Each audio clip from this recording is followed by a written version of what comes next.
سنا ہے فیض کی شاعری میں اوزان کے بھی بڑے مسائل ہیں، آپ کیا سمجھتے ہیں؟ جہاں تک مجھے یاد پڑتا ہے فیض صاحب نے اپنے ایک انٹرویو میں بھی کہا تھا، بلکہ نثری شاعری کو بڑی سختی کے ساتھ ریجیکٹ کیا تھا، صاف الفاظ میں کہا تھا کہ نثر نثر ہے اور نظم نظم، انہیں باہم گڑبڑ نہیں کرنا چاہیے۔ جب یہ کہا جا رہا ہوتا ہے کہ شاعری اور نثر کا آہن جدا ہے تو اہل علم دراصل یہ کہہ رہے ہوتے ہیں کہ شاعری اوزان اور بہور کے تابع ہوتی ہے، یہ کناروں میں رہ کر ایک بہنے والی ندی کا نام ہے، جبکہ نثر میں یہ بات نہیں، وہ ایک سمندر ہے۔ معمولی سے معمولی شاعر بھی یہ التزام رکھتا ہے کہ شعر بھلے انتہائی عامیانہ اور بھونڈا بلکہ مہمل ہی کیوں نہ ہو، مگر اس کا وزن درست ہونا چاہیے۔ آزاد نظم جی فیض نے کہی، بلکہ پابند کے ساتھ آزاد نظم کہی۔ آزاد نظم کا بھی اپنا ایک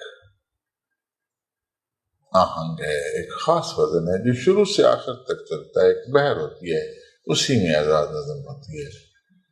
فیض بھی یہ بات جانتے تھے، مگر افسوس کے ساتھ کہنا پڑ رہا ہے کہ کئی جگہوں میں وہ اپنی شاید سہل طلبی کے سبب اپنی نظموں میں اس بات کا خیال نہیں رکھ سکے اور اپنی بھاری بھرکم شخصیت کے بلڈوزر تلے بڑی بے دردی سے اوزان کو رونتے چلے گئے۔ ان کی کتاب میرے دل میرے مسافر کی دوسری نظم جو ہے کہ پھول مرجھا گئے ہیں سارے، اور وزن کے حوالے سے اگر تنقید کی نظر ڈالی جائے، بلکہ میں نے تو جب اسے دیکھا تھا تو اینکیں بدل بدل کر دیکھا تھا، یعنی کہ ہر طرح سے کوشش کی تھی کہ میں غلط ثابت ہوں اور فیض صاحب صحیح ثابت ہوں، مگر ہر اینک سے یہی نظر آیا فیض صاحب کی جو نظم ہے وہ اوزان کی سلیب پر آویختہ ہے۔ نظم کا مصرع یوں آغاز کرتے ہیں وہ کہ پھول مرجھا گئے ہیں سارے، ایک رکن کی کمی کے ساتھ یہ مصنوعی کی معروف ہے، اسے بحر خفیف مسدس مخبون کہتے ہیں۔ جو وزن بنتا ہے اس کا کہ فاعلات مفاعل فعل، یعنی کہ پھول مرجھا گئے ہیں سارے۔ اس سے اگلا جو جڑا ہوا مصرع ہے وہ ہے کہ تھمتے نہیں ہیں آسمان کے آنسو۔ یہاں پلڑے میں وزن شاید کچھ زیادہ ہو گیا ہے، وہ جو سلیب ہے اوزان کی وہ ایک طرف جھک گئی ہے، کیونکہ اگر اس کی تقسیم کی جائے کہ تھمتے نہیں ہیں آسمان کے آنسو تو یہ بنتا ہے فعلن فعولن فاعلن فعولن، یعنی جو پہلا مصرع ہے اس کا وزن ہے فاعلاتن فعولن فعلن، اور اگلے جو مصرع کا وزن ہے وہ فعلن فعولن فاعلن فعولن، یعنی کہ وہ جو ایک سموتھ چلتی ہوئی جا رہی تھی نظم جو شروع ہوئی تھی اس کو پہلے ہی موڑ پر یکدم جھٹکا لگ گیا ہے۔ یہ آواز نظم کے یہ جو وزن کی یہ جو خرابیاں ہیں یہ نظم کے اگلے مصرعوں میں بھی دکھائی دے رہی ہیں، کہ آگے کہتے ہیں شمیں بے نور ہو گئی ہیں، آئینے چور ہو گئے ہیں، سب بج کے کھو گئے ہیں، پائلیں بجھ کے سو گئی ہیں، اور بادلوں کے پیچھے دور رات کا دلارا درد کا ستارہ ٹمٹما رہا ہے، جھنجھنا رہا ہے، مسکرا رہا ہے۔ یہ پوری نظم مختلف قسم کی بحروں پر مشتمل ہے۔ اسی طرح ان کی ایک نظم ہے فلسطینی بچے کی لوری، اس میں بھی کئی مصرع نظم کے جو مجموعی آہنگ ہیں اس کو برقرار نہیں رکھ سکتے، اس سے باہر نکل گئے ہیں۔ بے وزنی کی یہ جو کیفیت ہے، میں اس پر کچھ کہنا نہیں چاہتا، لیکن یہ فیض صاحب کے پاس بالکل نہیں ہونی چاہیے تھی۔ اب وہ جو نظم ہے، وہ جو جس کے میں ذکر کر رہا تھا کہ فلسطینی بچے کی لوری کے مت رو بچے رو رو کے ابھی تیری امی کی آنکھ لگی ہے، تیرے آنگن میں مردہ سورج نہلا کے گئے ہیں، چندرما دفنا کے گئے ہیں۔ یہ بیر متقارب مسمن میں ہے، جو سیدھی سادی فعلن کی بہر ہے، تم بھی جانتے ہو، فعلن مگر مردہ سورج نہلا کے گئے، یہ تو کسی صورت میں اس بہر میں نہیں آ سکتا نا۔ میرے علم میں ہے کہ عرب جو تھے وہ وہاں کی ان کی جو لوریاں ہوتی تھیں وہ چھوٹے چھوٹے جملے، بلکہ اور لمبے جملوں کو بھی چھوٹی کرتی رہتی تھی۔ دوسری زبان میں بھی ایسا ہو جاتا تھا، لیکن وہ جمہوری جو آہنگ ہے وہ نہیں ٹوٹ سکتا، اس سے جیسے وہ ٹوٹے گا تو ہم اس کو بے وزن کہیں گے۔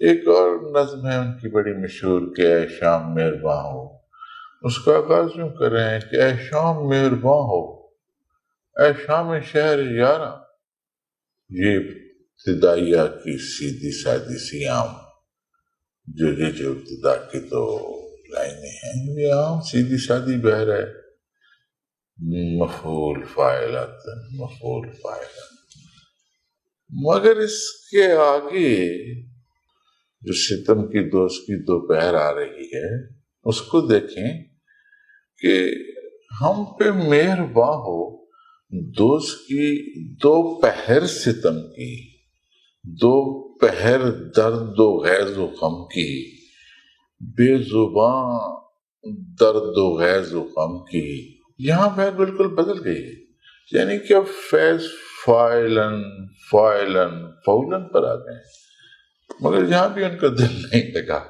وہ اگلے مصرے میں پھر بہر بدل لیتے ہیں کہ اس دوزخی دوپہر کے تازیاں نے، اس کے بعد پھر اگلے مصرے میں بہر بدل جاتی ہے اور وہ کہنے لگتے ہیں آج تن پہ دھنک کی صورت۔ تقریباً تمام نظم میں اسی طرح کی جو کثیر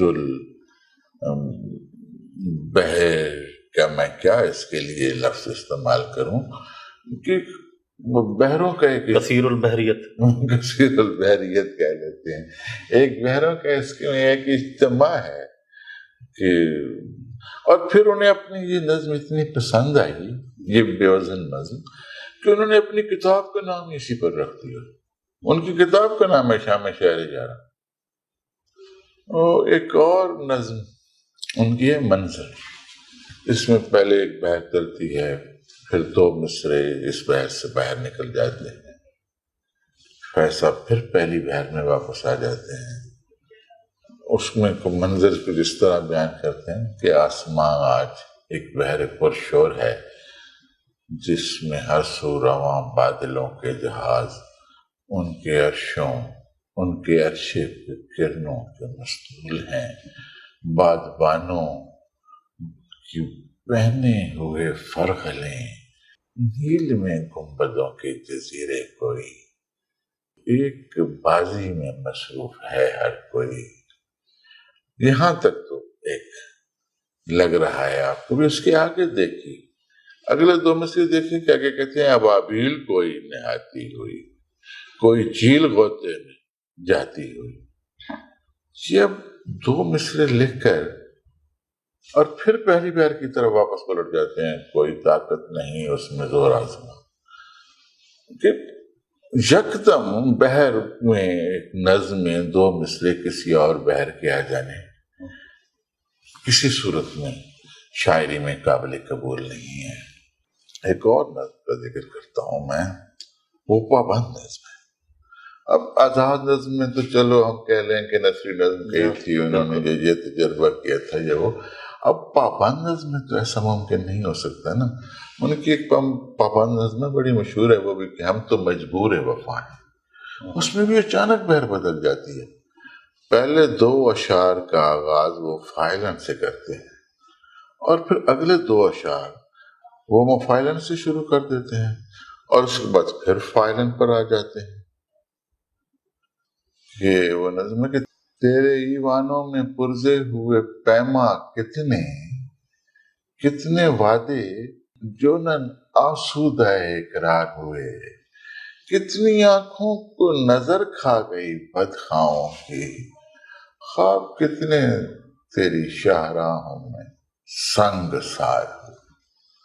دوسرے مصرے میں چلو فرض کر لیتے ہیں کہ اقرار کے معنی ایفا کے ہیں، اور چوتھے مصرے میں سنسار کو سنسار کے وزن پر باندھنے پر بھی خاموشی بہتر ہے.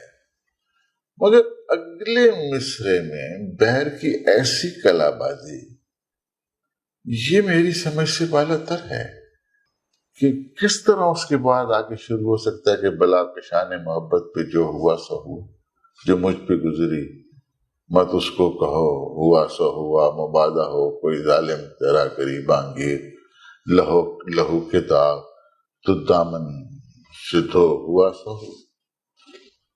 اور پھر یہ نہیں ہے کہ اسی بہر میں آگے چلتے جائیں، پھر واپس بحری بہر پر چلے جاتے ہیں کہ ہم تو مجبور وفا ہیں مگر ہے جانے جہاں اپنے شوق سے ایسے بھی کوئی کرتا ہے. فیض صاحب کی ایک اور نظم بھی ہے کہ عشق اپنے مجرموں کو پاپا جولا لے چلا. اس کی ابتدا بھی فائلن سے ہو رہی ہے. مگر جب وہ یہاں پہنچتے ہیں کہ اپنا پہلو ٹٹولا تو ایسا لگا دل جہاں تھا وہاں درد ہی درد ہے، تو پھر انہیں یہ بھول جاتا ہے کہ میں کس بہر میں نظم کہہ رہا تھا. پھر آگے فولن کرنے لگتے ہیں کہ گلو میں کبھی توق کا واہمہ، کبھی پاؤں میں رقص زنجیر. اب یہاں بھی ان دونوں مصروں کے بعد پھر وہ اسی فائلن والی بہر میں لوٹ جاتے ہیں کہ اور پھر ایک دن عشق انہی کی طرح. پھر یہ مصرع فائلن کی بہر میں کہنے کے بعد پھر فولن میں جا نکلتے ہیں کہ رسم در گلو بابا جولا ہمیں اسی قافلے میں کشاں لے چلا. تو اب اس پر وزن کی جو ہے نا گنجائش بے وزنی کی سامنے ہے. اس میں میرے کہنے یا نہ کہنے سے کچھ نہیں ہے، بس یہی ہے کہ لوگ بولتے نہیں ہیں، میں بول پڑا ہوں، اور وہ بھی تم لوگوں کے مجبور کرنے پر. اس کی ایک اور نظم فیض صاحب کی جو ہے وہ جو اشکاباد کی شام ہے، اس کی آخری 6 لائنوں پر اگر تم غور کرو نا کہ تم اپنے تن کی سیج پہ سج کر تھیں یوں محوے آرام کہ رستہ تکتے تکتے بجھ گئی شمع جام، اشکاباد کے نیلے افق پر غارت ہو گئی شام. اب ان لائنوں میں ایک بہر ترداد کرنے کی تردد میرا خیال ہے کرنے کی ضرورت ہی نہیں. اسی طرح اپنی کتاب فیض صاحب نے جو ان کی کتاب ہے سر وادی سینا، اس میں بھی ایک چھوٹی سی نظم درج کی ہے جس کا آغاز فائلن فولن سے ہوتا ہے. مگر آگے کیا ہوتا ہے یہ میری سمجھ میں کبھی نہیں آیا کہ فیض کہیں مصرع کہتے ہیں تو آسمانوں سے پھولوں کے ابشار گرتے ہیں، اور کہیں پھر شاعری میں وزن ہی نہیں ملتا. وہ نظم کے وہ لائنیں تھیں کہ یار اغیار ہو گئے ہیں اور اغیار مصر ہیں کہ وہ سب یار غار ہو گئے ہیں، اب کوئی ندیم باصفا نہیں ہے، سب رند شراب خار ہو گئے ہیں. اب یہ جو وزن ہے میں نے بڑی کوشش کی ہے کہ پہلے مصرے کھینچ کھانچ کر کسی بہر میں فٹ کر لیے جائیں، چوتھے مصرے سے بھی آنکھ چرا لی جائے، مگر آخری مصرع تو پاؤں میں کانٹے کی طرح چپ جاتا ہے. کوئی ممکن ہی نہیں ہے کہ اس کے لیے میں کوئی راستہ سوچ سکوں. ہاں پھر یہ ہے کہ اب ایک اور بات ہے کہ فیض کی کئی جو انہوں نے غلطیاں کی ہیں شاعری میں، ان سے غلطیوں کو رواج ملا ہے. مثال کے طور پر فیض سے پہلے جو پاؤں کا لفظ تھا وہ فعل کے وزن پر باندھا جاتا تھا. فیض نے پہلی بار اس کو فعل ان کے وزن کر کے کہ جس کی پگ زور والوں کے پاؤں تلے. اس طرح پہر کا جو لفظ تھا وہ ہمیشہ سے مفاع کے وزن پر تھا. فیض صاحب نے اسے فعل کے وزن پر باندھ دیا پہلی بار کہ سبزہ سبزہ سوکھ رہی ہے پھیکی زرد تو بہر، اور نہ کو بھی فا کے وزن پر باندھا کہ اب تو ہاتھ سجائی نہ دے دے. یہ سارا کچھ فیض نے پہلی بار کیا کہ اب بادل ہے نہ برکھا ہے. تو یہ جو چیزیں ہیں اس سے اگرچہ نہ کا تو رواج نہیں پڑ سکا، نہ ہی ہے، جن لوگوں نے بھی استعمال کیا ہے ان کو کسی نے قبول نہیں کیا. لیکن جہاں تک پہر ہے اور جہاں تک پاؤں ہے تو یہ تو ہم سب نے قبول کر لیا ہے کہ ہم پہر کو پہر باندھتے ہیں اور پاؤں کو پاؤں باندھتے ہیں. باہر کا یہ بھی ایک زیادتی ہے. فیصل کی ایک اور نظم ہے کہ پاؤں سے لہو کو دھو ڈالو. اس میں بھی ایک مصرع ہے کہ یوں پاؤں لہو لوہان ہوئے. اس مصرع میں انہوں نے لہو لوہان کے لفظ کو مفعول کے وزن پر باندھ دیا ہے، جبکہ اس کا وزن مفاعلات کا ہے. انشاء کا شعر دیکھیے. انشاء کا شعر تھا کہ آغوش غیر ہو گئے ہیں سارے لہو لوہان، آسان نہیں ہے آپ کے بسمل کو تھامنا. میرا ایک خیال تھا کہ فیض سے یہ جو بحر میں غلطیاں ہوئی ہیں اور جو انہوں نے کیا ہے اس کی جو ایک زیادہ وجہ ہے کہ شاید فعلن کی بحر میں پنجابی اور ہندی بحر تھی اور اس میں وہ انہوں نے کہا. لیکن بہر کیف میں اس کو میرے نزدیک یہ اتنی رعایت بھی اتنی ممکن نہیں ہے کہ ہم یہ کہہ سکیں کہ فیض کوئی باوزن شاعر ہے. فیض کو شاید اوزان کا کچھ زیادہ اندازہ نہیں تھا. افتخار عارف کی کتاب تھی، کیا نام تھا؟ میرے دو نیم شاید نام تھا. اس کا دیباچہ فیض صاحب نے لکھا. اس میں اس کی کچھ نظمیں جو تھیں فعلن کی بحر میں فیض صاحب نے نثری نظمیں قرار دیا، اور مجھے بڑی حیرت ہوئی کہ افتخار عارف نے بھی انہیں نثری نظمیں ہی قبول کیا، کچھ نہیں کہا. حالانکہ وہ وزن میں ہے، حالانکہ وہ فعلن کے بحر پر تختی کی جائے تو پوری اترتی ہیں. ہاں البتہ ان کی جو اس کی جو افتخار عارف کی نظم 12واں کھلاڑی ہے اس میں ایک فنی سکم موجود ہے، اس کو مار کے اس پر انہیں کوئی اعتراض نہیں ہے. مار کے مسئلہ ہے اس میں عین جو ہے نا انہوں نے یا رے دونوں میں سے ایک چیز کو افتخار عارف نے دبا دیا ہے جو جس کی بہر کے کوئی اجازت نہیں دے سکتا. اس کے علاوہ اصل میں جب صوفی تبسم زندہ تھے نا تو فیض صاحب جو شاعری کیا کرتے تھے نا انہیں دکھایا کر لیتے تھے. جب صوفی صاحب فوت ہو گئے تو اس کے بعد کی ان کی شاعری میں جو یہ سکم ہے اوزان کی یہ بے تحاشا ذرا ہے. مجھے یاد ہے کہ وہ جو ان کا کیا تھا وہ انہوں نے ادیل یوسف صدیقی نے ایک فیض صاحب پر انہوں نے لکھا ہوا ہے کہ فیض احمد فیض کے ساتھ چند لگی. اس میں انہوں نے لکھا کہ جب مرثیہ امام جو فیض صاحب نے لکھا اس میں ایک مصرع تھا، نام لیا اللہ کا اور یوں ہوئے گویا، لیکن جب مرثیہ کتاب میں شائع ہوا تو وہ مصرع کچھ یوں تھا کہ پھر نام خدا کا لیا اور یوں ہوئے گویا.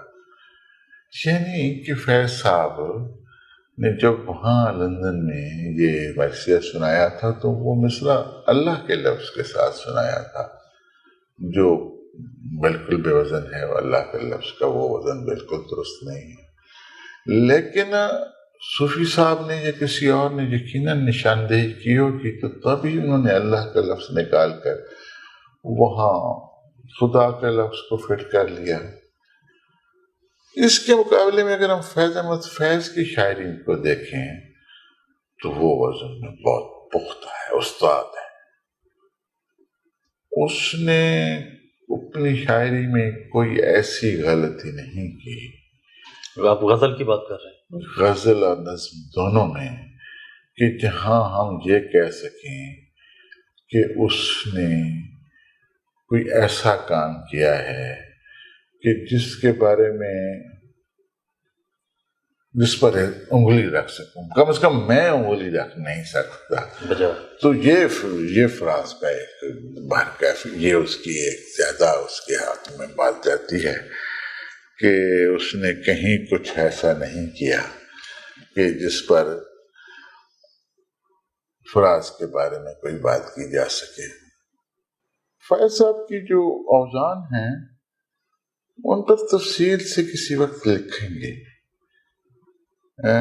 کئی اور بھی چیزیں فیض صاحب کے پاس ہیں جو بہرکیف اوزان کے اعتبار سے قابل اعتراض ہے. میرا خیال اس وقت یہی کچھ کافی ہے. ٹھیک ہے، بہت شکریہ. ہاں، پھر اگلے پروگرام میں بات کر لیں گے فیض صاحب کی جو زبان ہے، کہ وہ جو بے زبان و بیان کی غلطیاں بھی فیض صاحب کے پاس پڑی ہیں، اس پر بھی بات. ٹھیک ہے، منتظر ہے.